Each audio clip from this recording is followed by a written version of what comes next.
I've been through the mill. After countless medications, several surgeries, and almost died, I've stopped listening to the physicians and their boss, the serpent, the WHO, the CDC, the FDA, and Big Pharma, controlling my life every single day by being 100% proactive in my own health, by changing my diet and my lifestyle. And remember, the fox is still guarding the hen house. We do have the best money government can buy, and we've been sold out a long time ago. If you don't start being proactive in your own health today, you'll end up in their grave sooner than you think.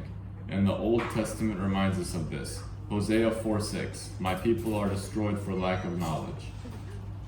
Anybody watching this is very familiar with, but I wasn't familiar with it. He said, well, if you get your weight down to 220, 230, you probably wouldn't need drugs at all. And I said, what? I thought that my hypertension was genetic. And he said, well, it is. And I said, well, no, you're telling me that the drugs that I'm taking are, tell me these are fat guy drugs. I thought they were, genetic drugs. He said, well, yes, of course. But I said, well, it can't be both, of course. You can't say it's genetic and yet if I get down to this weight, I wouldn't have it. And that just bugged me. That just bugged me tremendously.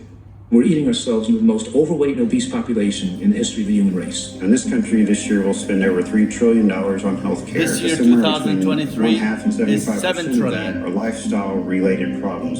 You get out of your health exactly what you put into it. Absolutely. We have been putting the wrong fuel in our Poison. body. We really didn't learn much of anything about nutrition in medical school. Don't know I was shit. really angry. I just could not understand why I didn't learn any of this. The system is set up to reimburse kind of pills and procedures. You get paid to do things for patients. You don't get paid if your patients get better. We live in a pill-popping generation. Everybody wants a pill for this or a pill for that. Big Pharma is in the business of us being sick. They fund medical education. That's what you learn about. We've never had more pills in human history, and yet we've never had more chronic disease. There's the food industry, which is $1 trillion industry. There's a lot of people that are making money off processed food. There are a lot of people that are making money off meat. A lot of people making money off dairy. And it's a huge lobbying power. Take away the supervision from the USDA and give it to another body. They're handing out subsidies with this hand, and with the other hand, they're telling the American public what to eat. They all look at meat and say, this is full of saturated fat, cholesterol, DDT, environmental contaminants, infection. Not part of the sales pitch. Dairy is the most toxic thing people put in their body. I won't even call it food. People that are eating the standard American diet don't understand,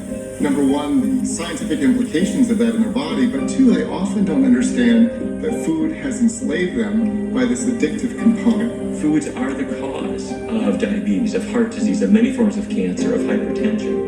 And if they're the cause, they can also be the solution. What is on our plate is really affecting our environment. More global warming is caused by livestock consumption than all forms of transportation combined. Something's wrong with this paradigm, and we need to shift paradigm to find out what works better. We're eating ourselves into our graves. And all that made by China and Russia, right?